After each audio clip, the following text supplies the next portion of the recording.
through the security, and the check-in, unfortunately, return flight was required.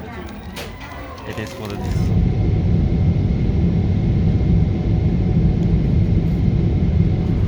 Here we have the list of ingredients, and let's try it out then. Noodles with chicken and curry sauce. Should be good.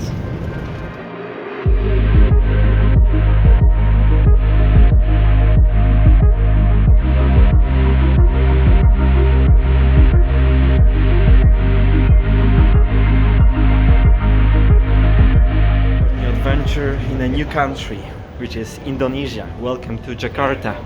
Let's see if visa on arrival will be smooth or not. See you afterwards.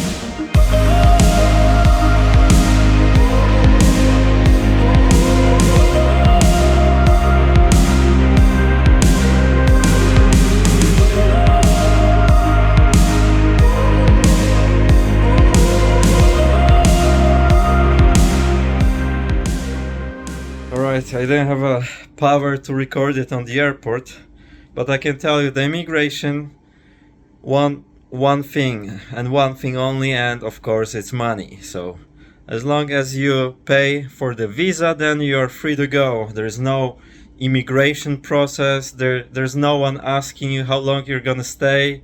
There were no one to put a stamp into your passport. Everything is digitalized. When you pay it, then you go to the automatic gate, you stick your passport, they will scan it, and you're free to go. Okay, there's one more thing. You need to fill this online custom declaration that you are not smuggling anything, and you're free to go. So the worst bottleneck was actually the country that you are going from. So they're basically asking for return ticket, and it probably depends who you're gonna encounter, and they're not even checking in the system. So that's how it looks like. As always, let's do some room check. Welcome to Puri Orchid Tower. There are actually 3 towers, and it was not clear which one is which, so we were walking from one to another until finally we found the correct one. So nevertheless, let me show you how it looks like. There's affordable price. I will show it on the screen here. So this is how it looks, and here we have living room. Here is the office and the separated bedroom with separated aircon. Well, it's affordable price with such a, oh, let me open it up, with such a nice view on the highway. 20th floor, folks. So you can see from here, and all those airplanes are coming. Wonderful.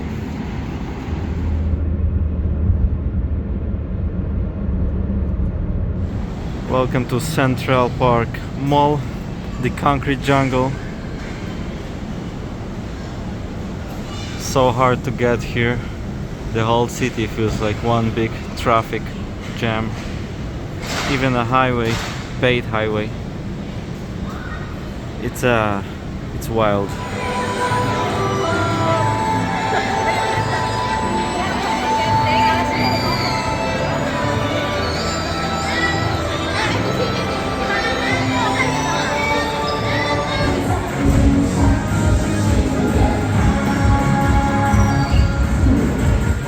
The mall's name and concept draw inspiration from New York City iconic Central Park, aiming to create an urban oasis with its large Tribeca Park, a central courtyard featuring koi ponds, walking paths, and a musical fountain with nightly light shows. Covering approximately 655,000 square meters, Central Park is a part of a mixed-use development that includes a shopping mall, a 5-star Pullman hotel, an office tower, and 3 residential buildings.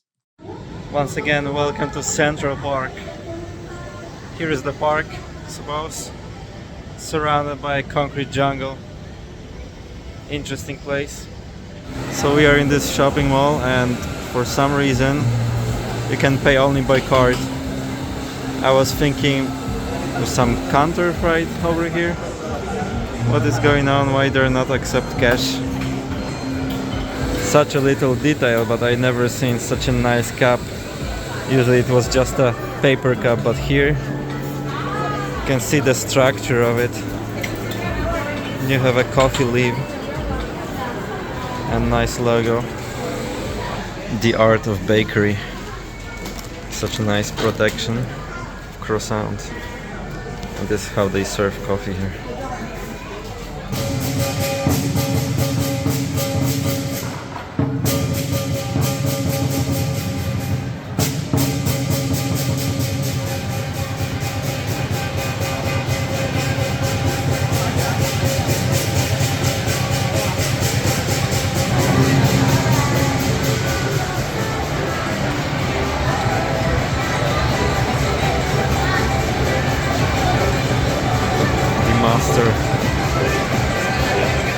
It's currently the sixth largest mall in Indonesia and ranks among the world's largest buildings. Opened on September 9, 2009, the mall was designed by world-class firms like DP Architects Singapore and DYXY USA, earning accolades such as the Asia Pacific Property Awards 2011 for highly commended retail development and a finalist spot in the ICSC Asia Pacific Shopping Center Awards for innovating design. The mall houses Indonesia's second largest cinema, CGV Cinemas, with 10 screens and over 1,900 seats, showing a mix of English, Indonesian, and Bollywood films. Beyond shopping, it hosts regular events like fashion shows, pop-up markets, and live performances, fostering a vibrant community atmosphere. Endless traffic. Skyscrapers and the moon.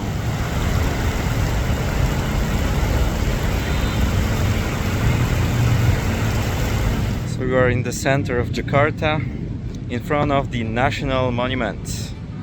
Let me show you.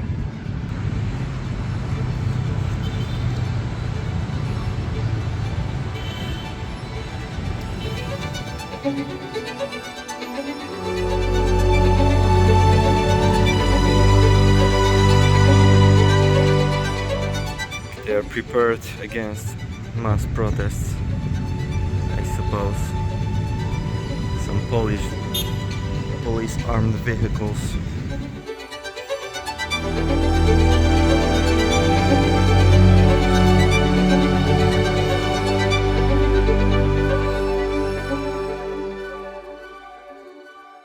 The National Monument, Monument Nasional, is an iconic landmark in Jakarta, symbolizing the country's struggle for independence.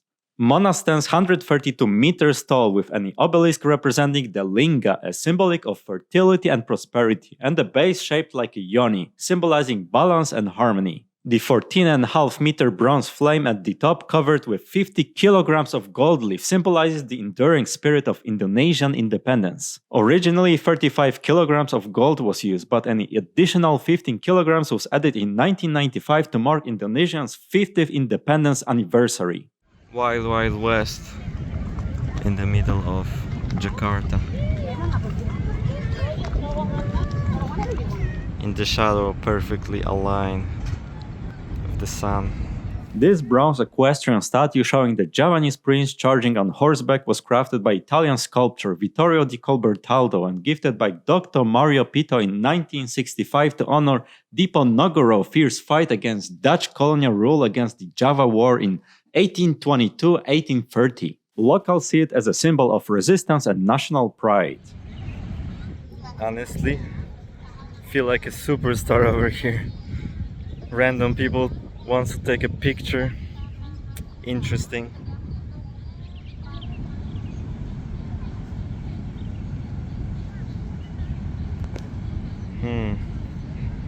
Look at those worms inside. You don't want to fall into this. This 1-meter-tall bronze bust, sculptured by Alonso in 1986, captures the legendary poet of the 1945 generation with a serious, almost brooding expression, complete with his iconic poem, Krawang Bekasi, carved on the marble plaque below. Everywhere you go here, you can see the volcanic soil.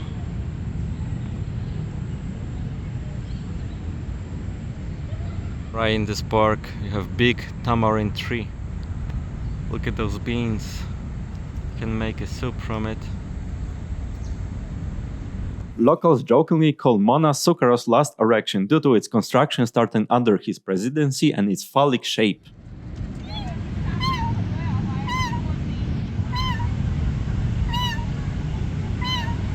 Merdeka Palace, right by Merdeka Square in Jakarta, it's the heart of Indonesian presidential vibes.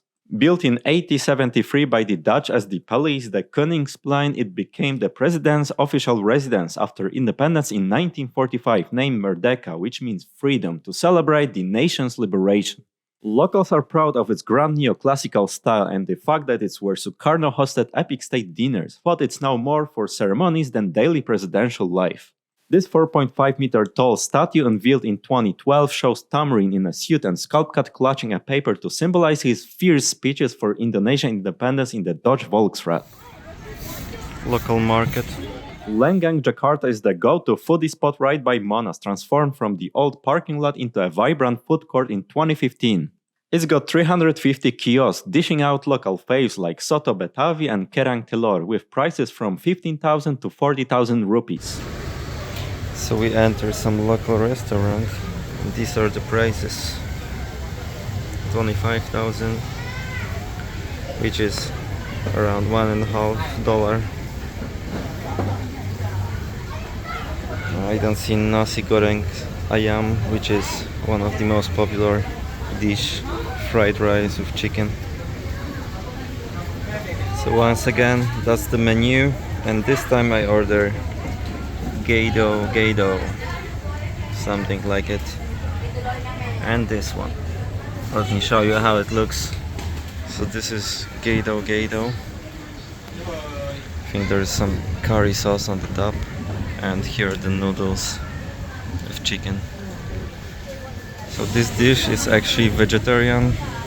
There's some karedok, which tastes like potato with quite spicy curry sauce. Sprouts, pretty good. Different local restaurant, I order the classic one, nasi goreng ayam, which is fried rice with chicken, hopefully spicy. Oh, actually I see some sausage here. Okay, well, we'll see. And here we have fresh mango juice and tea.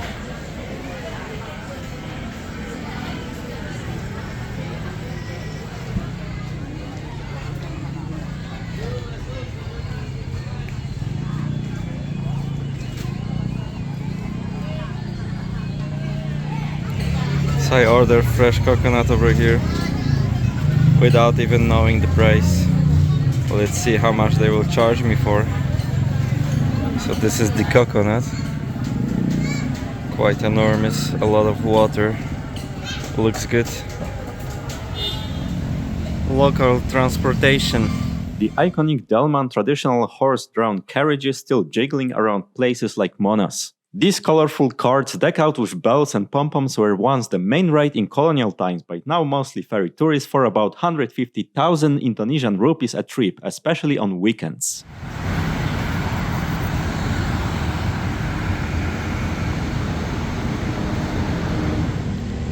Welcome to FIBA headquarters. Pretty nice, must say. Look how protected is Mercure Hotel here. It's kind of like, it looks like a military zone here.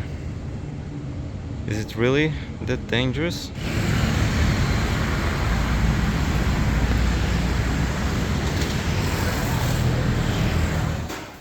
This is special brewed, super cold coffee with the blend from Bali. Such an interesting fruity flavor to it. Let's try it out. I mean, at least smell like this frozen. Let's try it.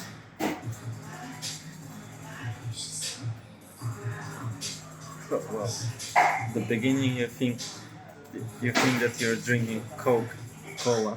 It doesn't even taste like coffee anymore. A lot of fruits. Combination of cola, coffee, and some mango.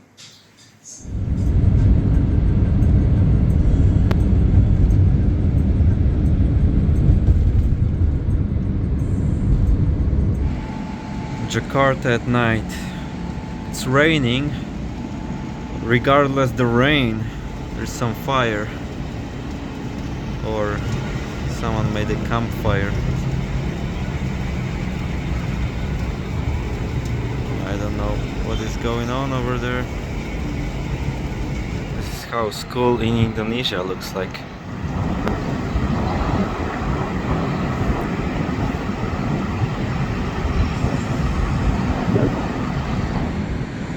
We have a view on the railway over there.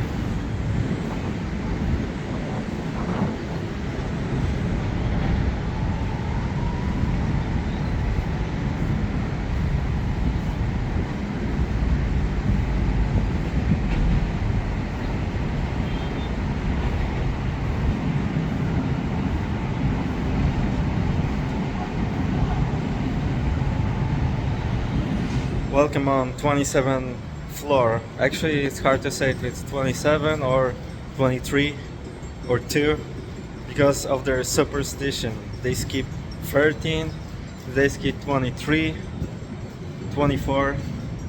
Why is it? I don't know. But it's a nice view here.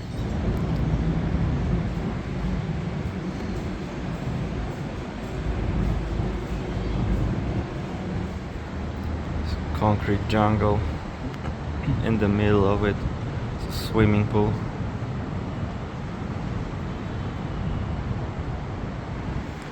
Little garden in between the buildings, the concrete. Little view of the city, the skyscrapers of Jakarta.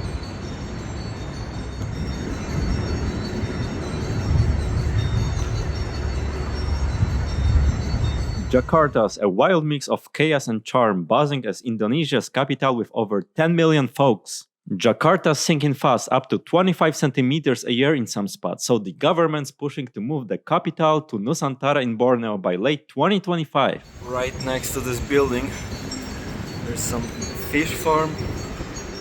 Let me zoom in. Actually, it's a probably shrimp or tilapia farm that often messing with mangroves. This aquarium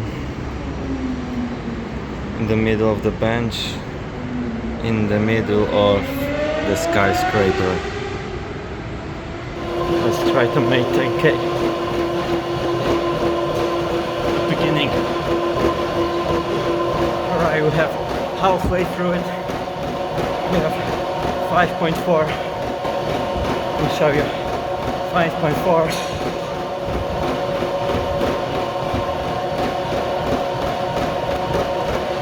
Let's keep on going. It's ever 10K in my life. It's done. Oh. This is challenging. Can't take a breath, and there is not calibrated with my Garmin.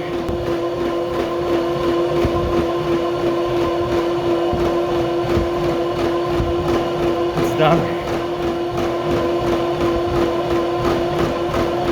See, it's not coordinated.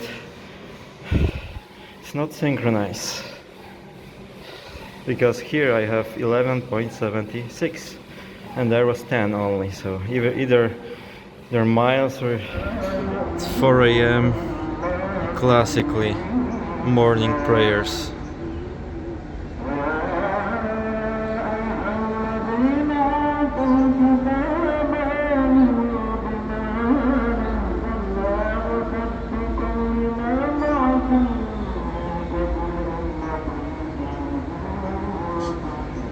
On the main cross sections, there are lots of guys doing their side hustle by selling some snacks to drivers for a little profit. Now we are heading to the old town. Kota Tua is a vibe with its Dutch colonial buildings and bike rentals, perfect for soaking up history. It's the intersection. It's madness. Everyone is stuck. These guys try and get through. As you could see, it's really hard to commute anywhere, especially during rush hours. Even paid highways are stuck with the cars. Probably using scooter would help a bit, but in such an overcrowded city, even spaces between cars are overflowing with them. Stasiun Jakarta Kota is the old train station in the heart of Old Town, a stunning Dutch colonial gem built in 1870 that locals called Beels from its old name Batavia Oost.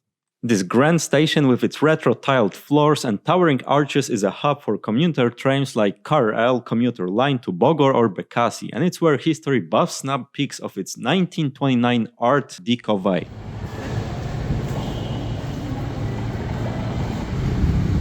Jakarta Times Square, right in front of museum. Opened in 1929 during the Dutch colonial era, it was designed by architect Frans Johan Lorenz in the new objectivity style with touches of local influence. The large semicircular window above the main entrance is one of its trademarks.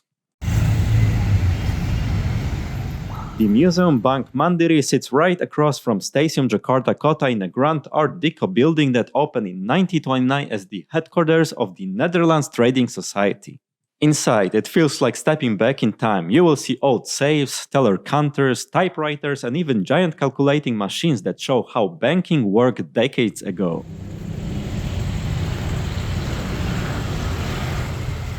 The Museum Bank Indonesia is one of the most popular stops in Kota Tua.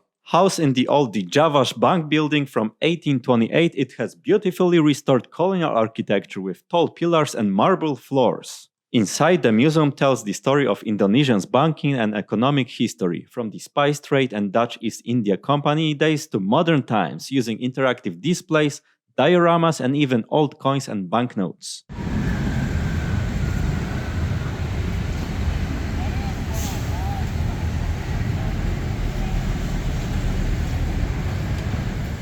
Jakarta's old town Kota Tua is often called the heart of Batavia, since this was the original downtown during the Dutch colonial era. Most buildings here were constructed between the 17th and early 20th centuries. Characteristics of these buildings are thick walls, large shuttered windows, and high ceilings designed to keep rooms cool in Jakarta's heat.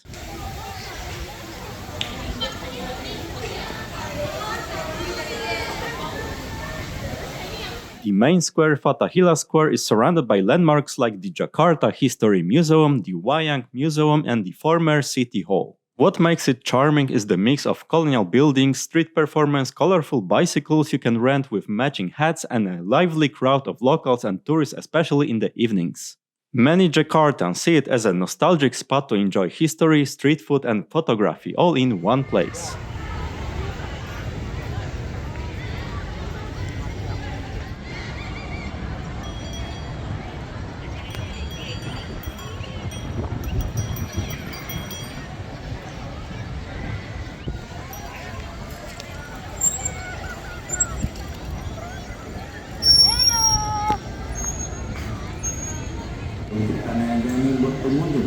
With thick whitewashed walls, big wooden shutters, and red-tiled roofs meant to handle Jakarta's tropical heat. The former City Hall, now the Jakarta History Museum, is the centerpiece. Built in 1707, modeled after Amsterdam Dam Place but on a smaller scale.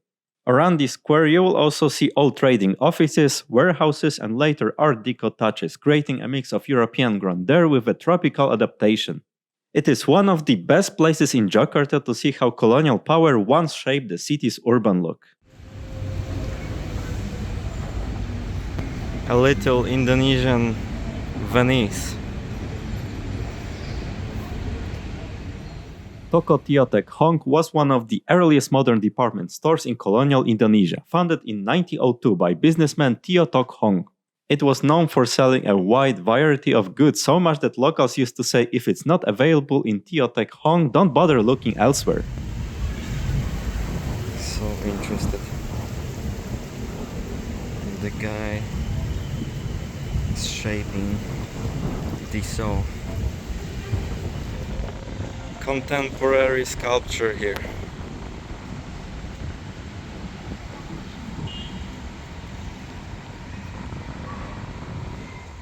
Bahtera Adiguna is a storied maritime company in Indonesia with roots tracing back to 1961 when it emerged from the nationalization of a Dutch coal shipping firm. The Red Bridge offers a modern twist on heritage. It's a bridge-shaped plaza that blends colonial charm with contemporary flair. This is how to harvest coconuts.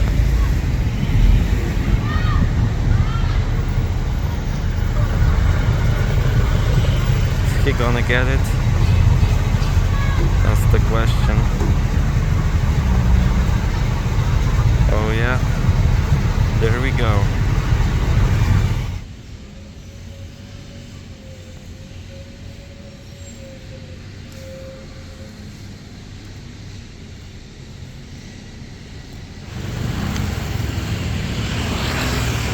The greenest hotel I have ever seen, no doubt. The House of Tugu is a hidden gem, part museum, part gallery, and part cultural space run by the Tugu Hotels and Restaurants Group, known for preserving Indonesian heritage. The building itself is a restored colonial-era house on Jalan Kunir, filled with antiques, artworks, and historical objects collected from across the archipelago.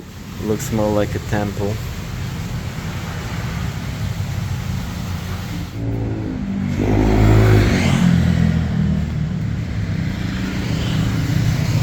Hello.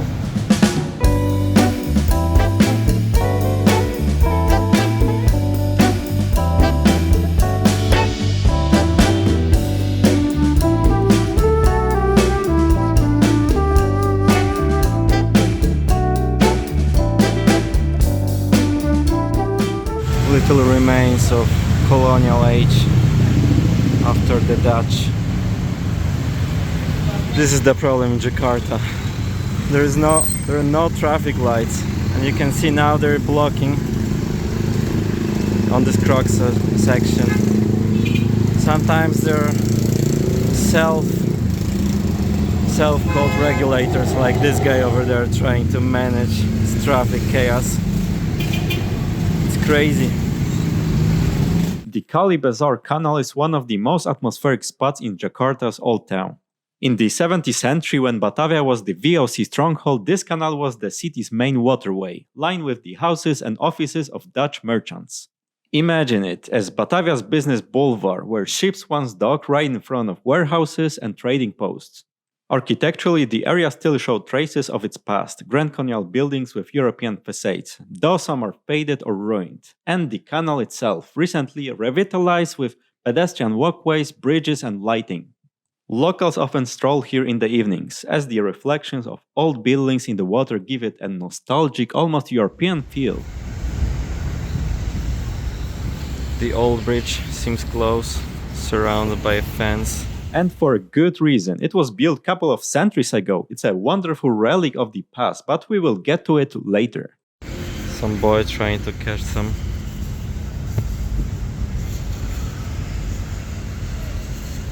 It's quite polluted water. I wouldn't eat anything from there.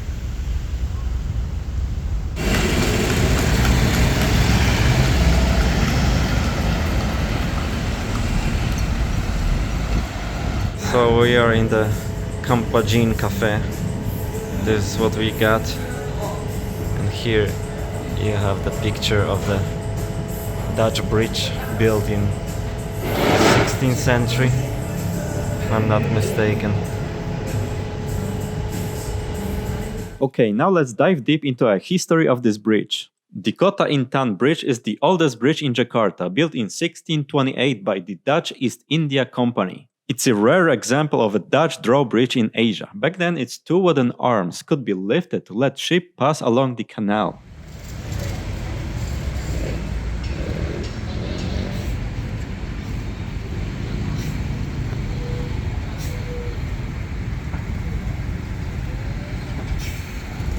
So tight. The bridge was once called Engelsbrug, English Bridge, and later Chicken Market Bridge because of its nearby poultry market. Today, though no longer movable, it's a charming relic of Batavia trading past and a favorite photo spot for visitors wandering around Kota Tua. Some say the bridge was once a secret meeting place for young couples in colonial Batavia. Because of family or social restrictions, their love stories often ended in heartbreak. That's why some Jakartians jokingly warn, don't date under the Kota Intan Bridge if you want your love to last.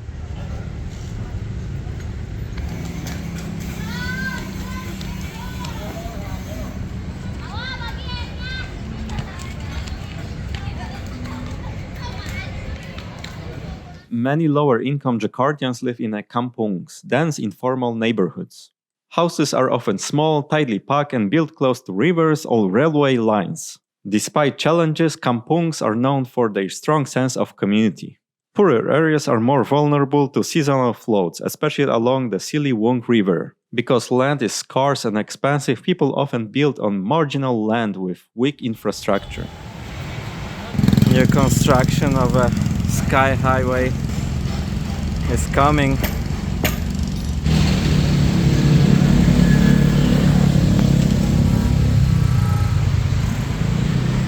We thought that it will be a good idea to go from the old market to Sunda Kelapa Port. How surprised we were that it wasn't a tourist place at all. Not mentioning that reaching that place wasn't easy at all. So welcome to the harbor with the old ships, where they transporting all those cargoes one way and another. Interesting place. Let's try to explore it and not distract the people.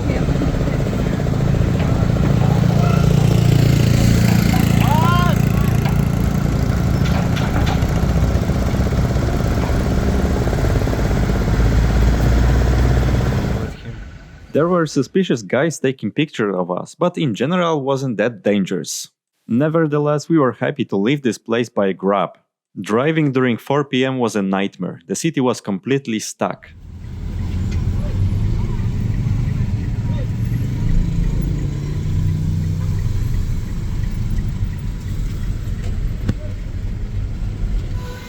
Welcome to Mama Liem restaurant. So today we are trying ayat ulada hitam, which is a chicken, some paprika, onion, I hope some chili as well, and the rice to it with lemon tea. Can I help with that?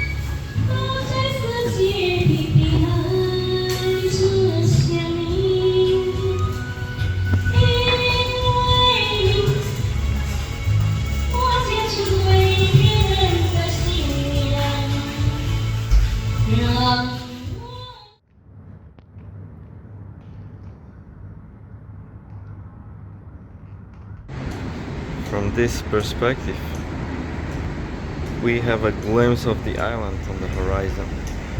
Let me show you. Even though it's still Jakarta, some speedboat. Doesn't seem like that big city. Basket delivery. Our food was delivered by it. Smart invention. Never-ending traffic. There is a traffic and you still have to pay for it. Welcome to Indonesia.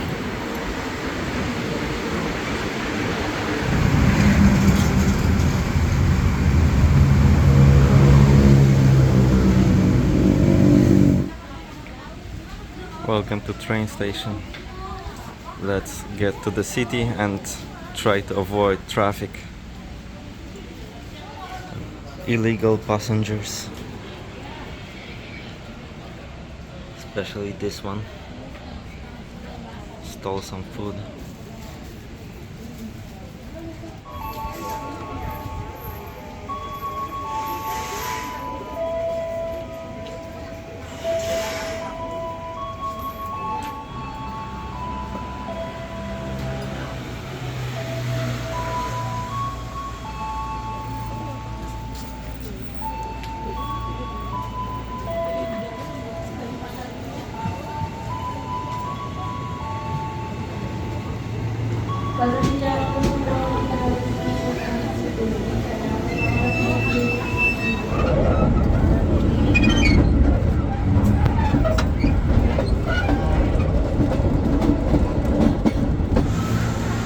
So crowded, and this section is for women only. Interesting.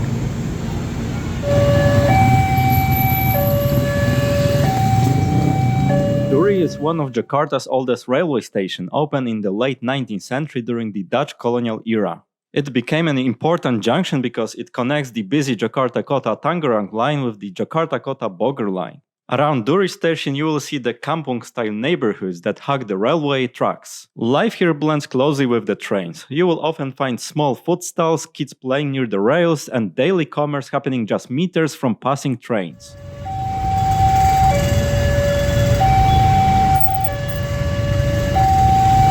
Duri area is close to Tanah Abang and Tambora neighborhoods, with a mix of Betawi, Chinese, Indonesian, and Arab influences. You'll find mosques, small churches, and traditional markets all within walking distance. The streets around Duri are full of wardungs and kaki lima, street vendors. Locals swear by the nasi uduk, coconut rice, bakso, meatball soup, and marked bag stalls. Here, it's an everyday Jakarta's comfort food. Just like much of Jakarta, the area shows contrast. Commuter chaos, crowded kampungs, and old colonial warehouses mixed with modern developments nearby.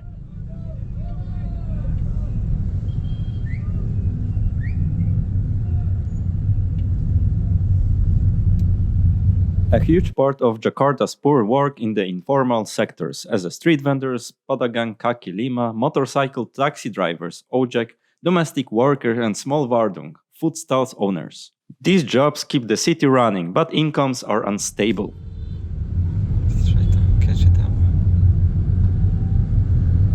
In some areas, luxury apartments and malls stand just a few streets away from kampungs, making the gap between rich and poor very visible. Despite hardships, kampung residents often show resourcefulness, turning alleys into mini-markets, running micro-businesses, and creating vibrant street culture. Welcome to the biggest mosque in Jakarta. Let's explore it. See, I have to cover myself additionally, or it's enough. Let's explore it once again.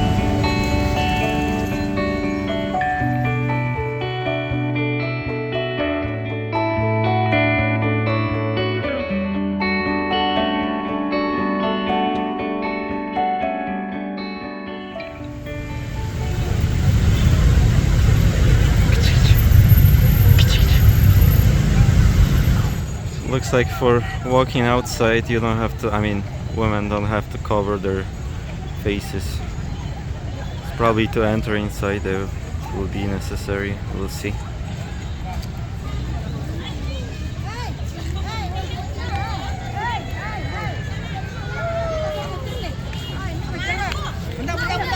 But it's interesting, on the other side of this mosque you have a cathedral, Catholic cathedral. Istiqlal is the largest mosque in Southeast Asia with space for over 120,000 worshippers. Its name means independence, symbolizing freedom after Indonesia's independence in 1945. Here is the minaret. Before you enter this area, you have to leave your shoes. So unfortunately, to entering this area, here you have a locker room protected by this creature. Interestingly, it was designed by Friedrich Silaban, a Christian architect from North Sumatra, and it stands right across from Jakarta Cathedral. Locals see this as a symbol of religious harmony in the heart of the city. The mosque has a modern monumental look with a giant dome of 45 meters to honor the year 1945 of independence, and a single 96-meter minaret. Its interior is strikingly simple, no heavy decoration, just clean marble and stainless steel to focus worshippers on prayer.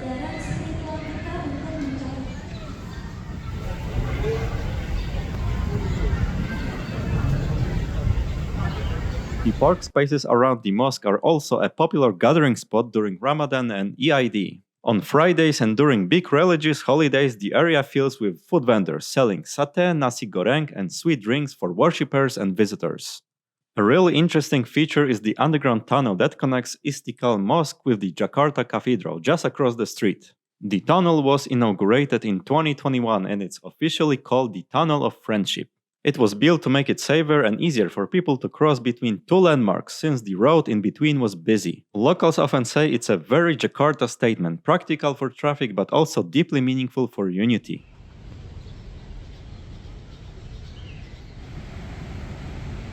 Local cafe right in front of the mosque. The mosque, one single minaret, was built slightly apart from the main prayer hall. Its location is unusual, placed outside the main structure near the corner of the complex, rather than attached to the building as in many Middle Eastern mosques. At the top, the minaret carries a crescent and star representing Islam. In a modernist monumental style, the mosque avoids ornate Middle Eastern decoration. Instead, it focusing on clean lines, grand scale, and symbolic numbers. Purple and yellow flags, sometimes also green, red, or white, are often carried by student groups, peasantry, youth organization, or cultural delegations during processions at Istiqlal. Each color usually represents a school group or symbolic meaning. These flag parades usually happening on big religious holidays or national events, where different groups bring their own banners alongside the Indonesian flag to show unity in diversity. So this is the local quote-unquote SkyTrain. It's a diesel engine, seems like it.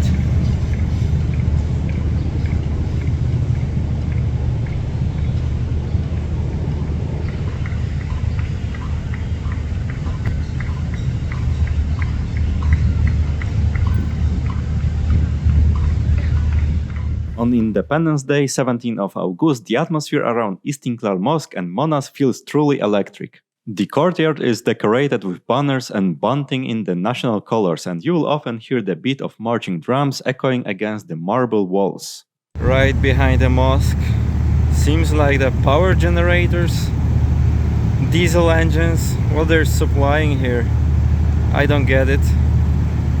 For many Indonesian Muslims, archery is tied to a sunnah sport, a practice recommended by the Prophet, along with swimming and horse riding. Because of this, many peasantry and youth groups encourage archery as both as a physical and spiritual discipline.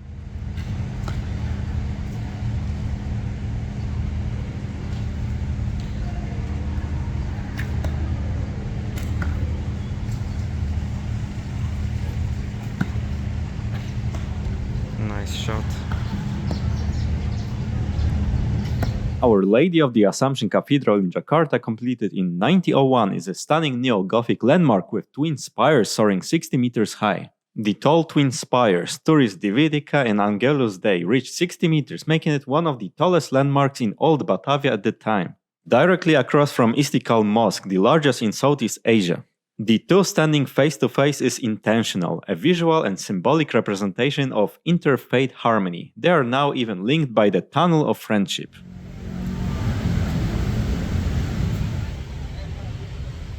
The cathedral houses rare saint relics, including one of Saint Francis Xavier importing in Asian Catholic history and a pipe organ from Belgium that still works. Behind the church is a small peaceful garden dedicated to the Virgin Mary, a quiet corner loved by locals in the bustle of central Jakarta.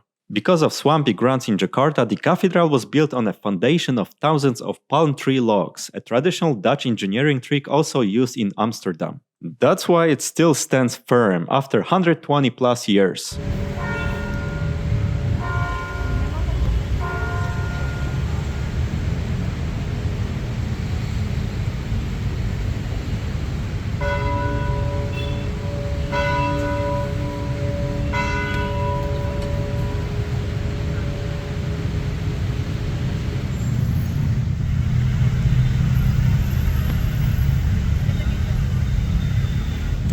Looks like the guy's in trouble for shooting the videos by a drone here. Well, it took them around 10 minutes to notice it. Let's see how it's gonna end up. The Jakarta Cathedral was built mainly using red bricks with an outer layer of plaster painted white, giving it the appearance of stone while keeping it light enough for Jakarta's swampy ground. How it's gonna end up.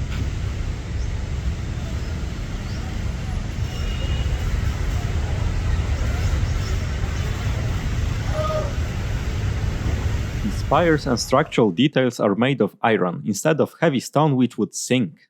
Inside, the roof and much of the interior are crafted from teak wood, which is strong, durable and native to Indonesia. The Dutch architect M.J. Holswit wanted it to look like a grand European Gothic church, but the Jakarta's climate and swampy soil made that impossible with traditional stone. Instead of heavy limestone or granite like in Europe, they used red bricks and plaster, which kept the Gothic look but made the structure lighter. A holy water dispenser.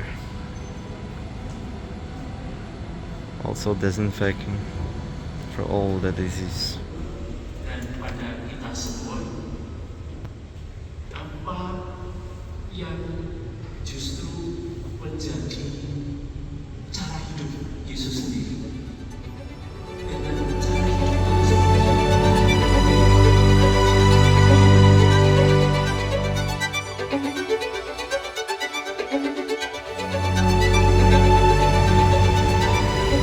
Hello. Scared.